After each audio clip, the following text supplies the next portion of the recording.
Brayden McNabb received a match penalty for this hit on Jankowski, and I 1000% agree with this call. It's a bad angle of approach. He goes across the body and picks the head due to poor timing and poor angle of approach. He goes right through the head and doesn't get any of the core. But I am surprised that they picked up on this one as a match penalty when he gets away with this so often. He's made a career out of this. Watch this compilation of hits that all appear similar but are quite different.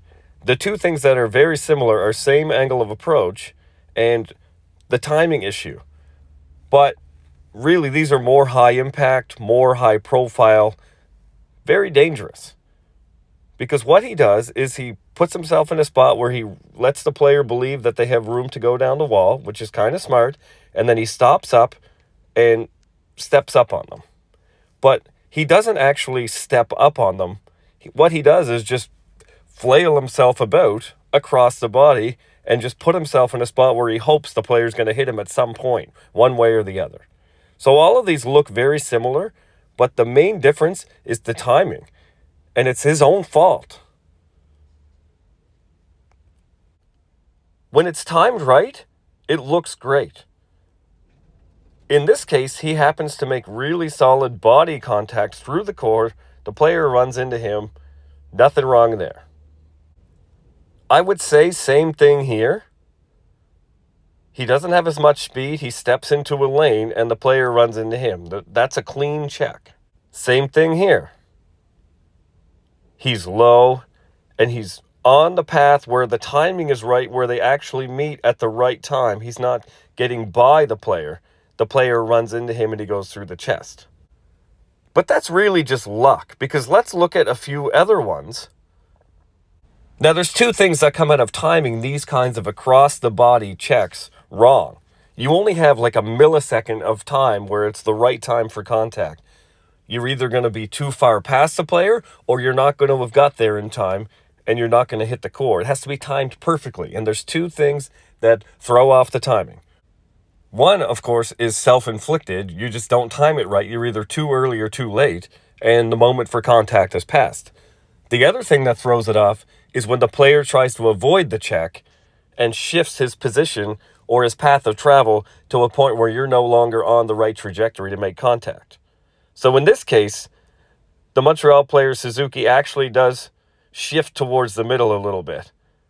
Now McNabb is going across the body, but it was timed okay enough that he made enough contact with the core. And he doesn't really reach or extend out that much. Now he does get that left arm out a little, but not enough to cause a problem here. I'd say that's a pretty borderline hit. But watch some of these ones. This type of dangerous contact is created by McNabb because he's going across the body. He's too early. He's too far past to make core contact, and the Vancouver player cuts into the middle. So if that happens, McNabb has to just keep coasting by. He can't reach out or extend to ensure contact when he's mistimed it. He's overcommitted to the outside. He's given up the middle lane. The Vancouver player takes it. So what does McNabb do? He sticks his arm out and clotheslines him. That's not a hit. That's a grab, pull down on the shoulder. That's not a hit. That's a clothesline. He's beat to the middle, so he sticks his arm out, and that's the play. That's a penalty. Forearm clear to the face. Here's another one. Player coming down the boards, stops up, it's mistimed now. McNabb has to just let his own path of travel take him where it's going. He can't alter his body position. Yet he does. That arm comes up, he reaches out, and that's an elbow. That's all on McNabb.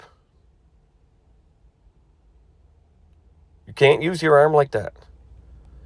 Same thing here. He's going to miss, so this time he jumps forward.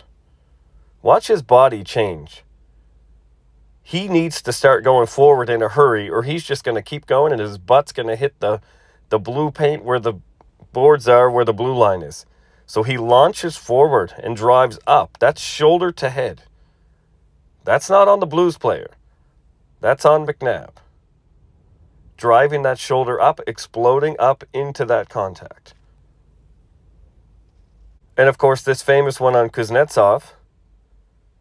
Explodes up, drives the shoulder and elbow up, and then watch what he does with his arm here, just to make sure. Because he knows he doesn't time these right.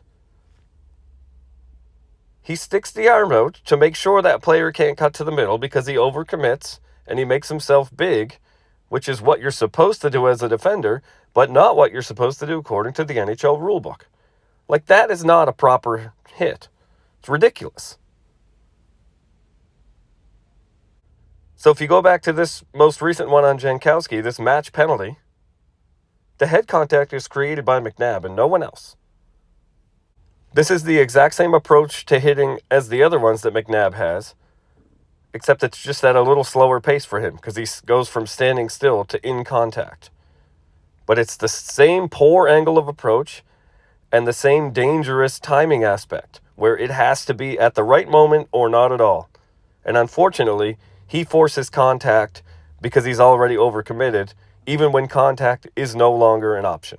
He's going right by and picks the head as a result of poor timing and poor angle. He's not going forward through the core, he's going across through the head. So this is a great match penalty call. I'm just surprised that it's taking so long for the league to figure this out on him. I consider this a non-hockey play that isn't malicious, putting it in my 3 to 5 game suspension category. Tough Call would suspend Brayden McNabb of the Vegas Golden Knights 4 games for an illegal check to the head.